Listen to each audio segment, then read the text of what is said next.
beauty. From the pride of a scholar to the humility of a seeker. Get ready to witness the transformative journey of Kaushika's faith.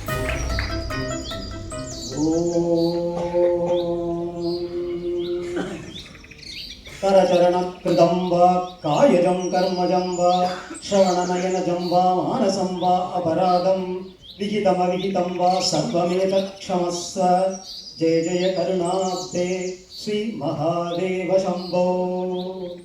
ॐ नमः शिवाय ॐ नमः शिवाय ॐ नमः शिवाय।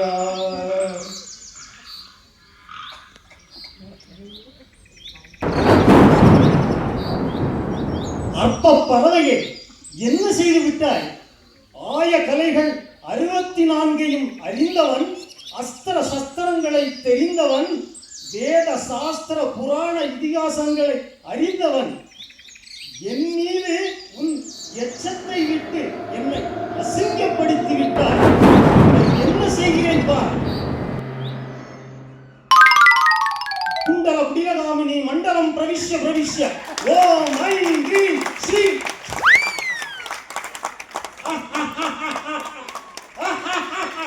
சாம்பலாய் விட்டாய்.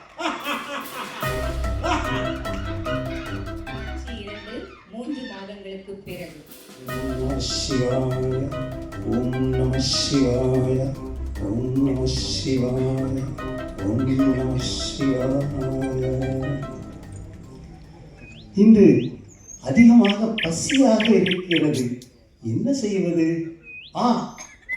அதோ ஒரு வீடு இருக்கிறது, அங்கு சென்று யாசிப்போம். பவதி பிக்ஷாம் தேஹி. வணக்கம் சுவாமி. வணக்கம் அம்மா. இன்று பசியாக இருக்கிறது, சிறிது உணவளிப்பாயா? நிச்சயமாக சுவாமி, சற்று நேரம் பொறுத்திருங்கள், இதோ வருகிறேன். அப்படியே ஆகட்டும் அம்மா.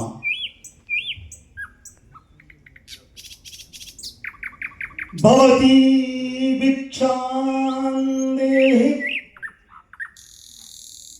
உங்களை தாமதிக்க வைத்ததற்கு மன்னியுங்கள் சுவாமி, இன்னும் சிறிது நேரம் பொறுத்திருங்கள், ஒரு நொடியில் வந்து விடுகிறேன். அப்படியே ஆகட்டும் அம்மா. இன்று அதிகமாக பசியாக இருக்கிறது. இந்த பெண்மணி என்னதான் செய்து கொண்டிருக்கிறாள்?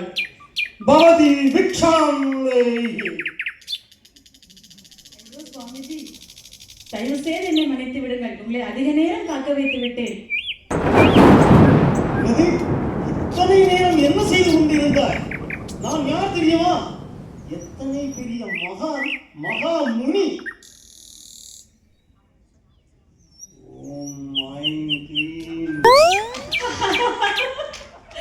கொக்கென்று நினைத்தீரோ கொங்கணவா என்னை? என்ன அதிசயம்! என்னால் நம்ப முடியவில்லை. பரமேஸ்வரா, ஈஸ்வரா, சர்வ லோகநாதா, 3 மாதங்களுக்கு முன்பு அந்த கானகத்தில் நடந்த நிகழ்ச்சியை எப்படி அம்மா நீ சொன்னாய்? என்னால் நம்ப முடியவில்லை அம்மா. பதறாதீர்கள் சுவாமி, முதலில் வீட்டுக்கு வந்து இளைப்பாருங்கள். முதலில் உங்களது பசியை போக்குங்கள், அதன் பிறகு உங்கள் சந்தேகத்தை நான் தீர்த்து வைக்கிறேன். உள்ளே வாருங்கள் சுவாமி. அப்படியே ஆகட்டும் அம்மா. காட்சி 3.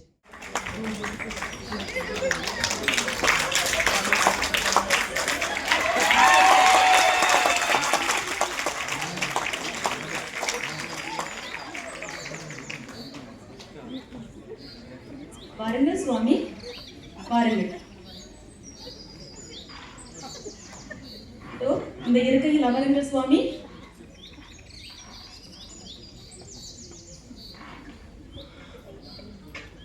அம்மா, எனக்கு ஒரு சந்தேகம் உள்ளது. என்ன சந்தேகம் சுவாமி? கடும் பனியிலும் கடும் வெயிலிலும் அந்த பார்வதி தேவி கடும் தவம் இருந்து அந்த பரமசிவனை பெற்றால் கணவனாக. அதுபோல் கடும் தவம் செய்தாயோ இந்த சக்தியை பெற? ஒற்றை ஊசியின் மேல் இருந்து தவம் இருந்து நீ இந்த சக்தியை பெற்றாயோ? எப்படி அம்மா இந்த சக்தியை பெற்றாய்? சிறிது சொல்லம்மா. நீங்கள் நினைப்பது போல் நான் எந்த தவமும் செய்யவில்லை, எனக்கு எந்த சக்தியும் கிடைக்கவில்லை. இதோ பாருங்கள், இவர்கள் தான் எனது மாமனார் மாமியார்.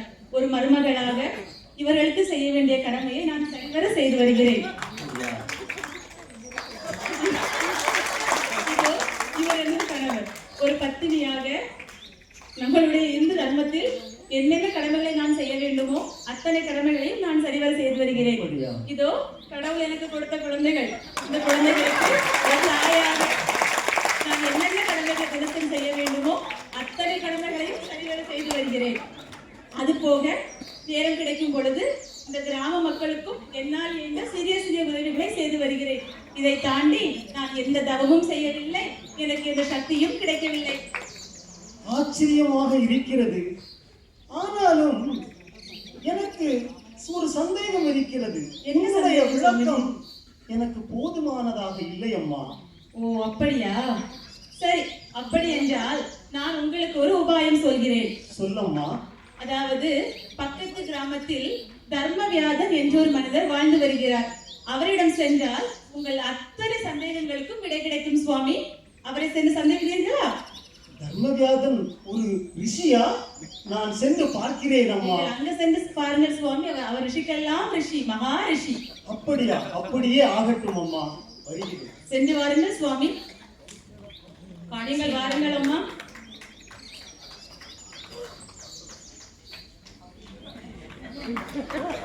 குழந்தைகளே,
முனிவரே, தர்மவியாதன் என்று பெயருடைய ஒருவர் இருக்கிறாராமே, அவர் யாரம்மா? அதோ அந்த மாமிச வியாபாரி தான் அது. அப்படியா? அப்படி ஆகட்டும் அம்மா. என்னது அந்த பெண்மணி சொன்ன தர்மவியாதன் ஒரு மாமிச வியாபாரியா? ஈஸ்வரா, பரமேஸ்வரா. சரி, நான் அவரிடமே சென்று கேட்போம். நம சிவாய, நம சிவாய, நம சிவாய, நம சிவாய, நம சிவாய. என்ன கொங்கணவரே, மனதில் மலை போல் சந்தேகம் குவிந்துள்ளது போல இருக்கிறது. என்ன அந்த பிராமண பெண் உங்களை இங்கே அனுப்பி வைத்தாரா? என்ன ஆச்சரியம்! ஈஸ்வரா, இவன் ஒரு மாமிச வியாபாரி. இவன் எப்படி தெரிந்து கொண்டான்? என்னால் நம்ப முடியவில்லை. ஐயோ பரமேஸ்வரா, என்ன எப்படி சோதிக்கிறாய்? அந்த பிராமண பெண்மணிக்கு அப்படி ஒரு சக்தி கிடைத்தது. ஏன்? அவள் காலையிலும் மாலையிலும் இறைவனின் நாமத்தை ஜெபிக்கிறாள். அதனால் அந்த சக்தி கிடைத்திருக்கும். ஆனால் இவன் என்ன மாமிசங்களை வெட்டி அதை வியாபாரம் செய்து கொண்டிருக்கும் ஒரு வியாபாரி. இவருக்கு எப்படி அந்த சந்தேகம் கிடைத்தது? ஐயா தர்மவியாதரே, சற்று பொறுங்கள், என்னுடைய வியாபாரத்தை முடித்துவிட்டு வருகிறேன். பொறுக்கிறேன் ஐயா.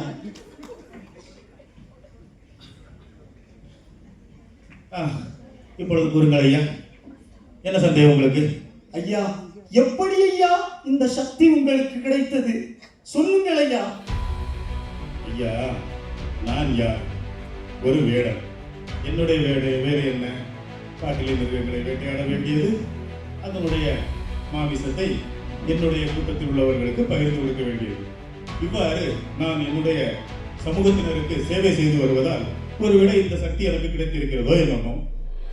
ஆனால் ஒன்று, உங்களை போன்ற முனிவர்கள் எல்லாம் என்ன நினைக்கிறீர்கள் என்றால், பிறப்பால் மட்டுமே ஒரு மனிதனுக்கு அனைத்து விதமான சக்திகளும் வருகின்றன, பெருமைகளும் வருகின்றன என்று நினைக்கிறீர்கள். இது தவறு. உதாரணமாக ராமாயண காலத்தை எடுத்துக்கொள்ளுங்கள். வால்மீகியார் என்னை போன்ற ஒரு வேடந்தானே, அவன் ராமாயணம் என்ற ஒரு மகா காவியத்தை அவர் படைக்கவில்லையா? அது மட்டுமா? மகாபாரத காலத்திலே வேதவியாசர் அவர் ஒரு சாதாரண மீனவர்களின் வயிற்றில் கற்றவர்காரி. அவர் வேதங்களை துவங்கவில்லையா? மகாபாரதம் என்ற ஒரு மிகப்பெரிய காவியத்தை படைக்கவில்லையா? அது மட்டுமா? பாவத்தின் யுகம் என்று சொல்லக்கூடிய கலியுகத்திலே ஒரு சாதாரண மீனவ குடும்பத்திலே பிறந்த ஒரு பெண் தானே இது உலகமே அம்மா என்று போற்றும் அருமையான அமிர்தானந்தமய அம்மாவாக இருக்கிறார்கள். இதுல இருந்தே தெரியவில்லையா, ஒரு மனிதனுக்கு பிறப்பால் மட்டும் எந்த விதமான பெருமையும் வந்துவிடாது. அவர்கள் செய்யக்கூடிய கர்மத்தின்படி தர்மம் தவறாமல் செய்யும் கர்மம் தான் அவர்களுக்கு அனைத்து விதமான சக்திகளையும் தருகின்றன, அனைத்து விதமான புகழ்களையும் தருகின்றன. ஐயா, உங்களுடைய பதிலால் நான் மிக்க மகிழ்ச்சி அடைந்தேன். நான் அத்தனை தவமிருந்து பல சக்திகளை பெற்றிருந்தேன். ஆனால் என்னுடைய கர்வம் இருக்கிறதே, அந்த அகங்காரம் அது அதிகமாக இருந்தது. ஒரு பறவையினுடைய தர்மம் என்னது? அது எச்சத்தை விடுவது. பறவைக்கு தெரியுமா இவர் முனிவர், இவர் சாதாரண மனிதர் என்று? அதை கூட தெரியாமல் அந்த கர்வத்தால் அந்த பறவையை சபித்து விட்டேன். உண்மையில் இப்போது தெரிந்து கொண்டேன், நாம் செய்யும் ஒவ்வொரு சிற்சில விஷயங்கள் தான் தர்மத்தோடு செய்தால் அது கர்மமாகிறது, அது சகர்மமாகிறது, அகர்மமாக இல்லை என்று புரிந்து கொண்டேன் ஐயா, புரிந்து கொண்டேன். மகிழ்ச்சி. ஐயா, எனக்கு மேலும் சில சந்தேகங்கள் இருக்கின்றது, சொல்லலாமா? ஒரு ஆண்மகன் எப்படி கர்மயோகியாவது? ஒரு சாதாரண ஆண்மகன் அவர் ஒரு தந்தையாக இருந்தால் அவருடைய குழந்தை தொழிலாளி ஆக்காமல் இருந்தாலே போதும், அவன் கண்டிப்பாக ஒரு சிறந்த கர்மயோகி ஆகிவிடுவான். ஒரு பெண் எப்படி கர்மயோகினியாவது? மிகவும் எளிது.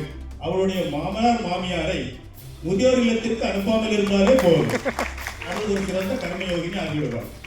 மிக்க நன்றி. ஒரு ஆசிரியர் எப்படி கர்மயோகியாவது?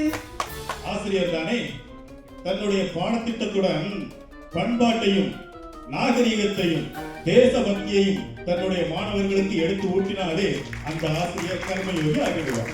ஒரு மாணவன் எப்படி கர்மயோகி ஆகிறான்? அது சற்று கடினமான ஒரு விஷயம் தான். அப்படியா? என்னவென்றால், ஒரு ஆசிரியர் திட்டினாரோ அடித்தாரோ வீட்டிலிருந்து இவ்வளவு நிலத்திற்கு அருவாய் தூக்கிக் கொண்டு வராமல் இருந்தாலே போதும், அந்த மாணவன் கர்மயோகி ஆகிவிடுவார். ஒரு முனிவர் எப்படி கர்மயோகி ஆகிறார்? சாதாரண மக்களை கூட தொட்டால் தீட்டு என்று ஒதுக்காமல் கட்டி அணைத்து ஆறுதல் சொல்கிறாரே அம்மை, அவர்தான் அம்மை. அவர்களை போல் இருந்தால் அனைத்து முனிவர்களும் கர்மயோகி தானே. ஒரு ஆலய நிர்வாகி எப்படி கர்மயோகி ஆகிறான்?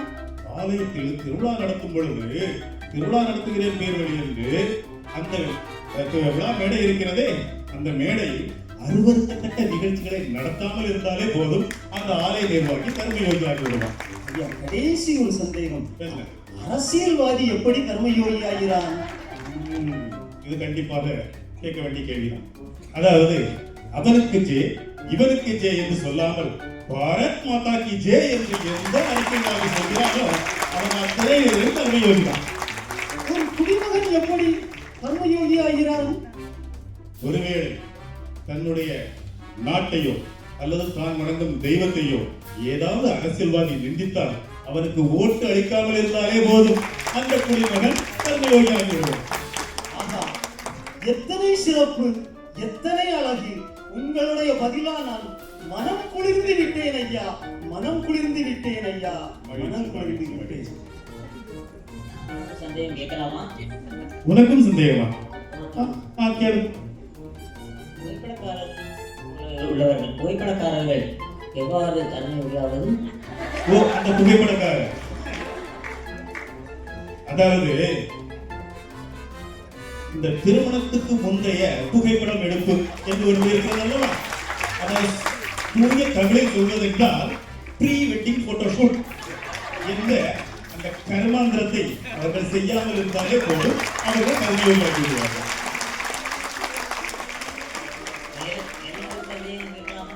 இன்னொரு சந்தேகம். ஆமாம்.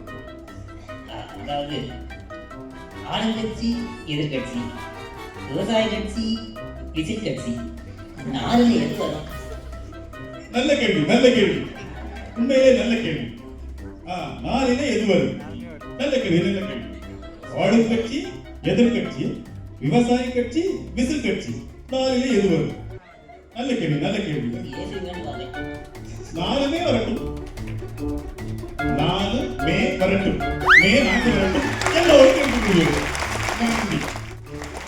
அவரிடமிருந்து பெற்றுக்கொள்ளும் சக்தியை விடவும் நமக்கு அளிக்கப்பட்ட நம்முடைய கடமையை சரியாக செய்வதே கர்மயோகம். பிறருக்கு தீங்கிழைக்கும் கோபம் தவ வலிமையை குறைக்கும்.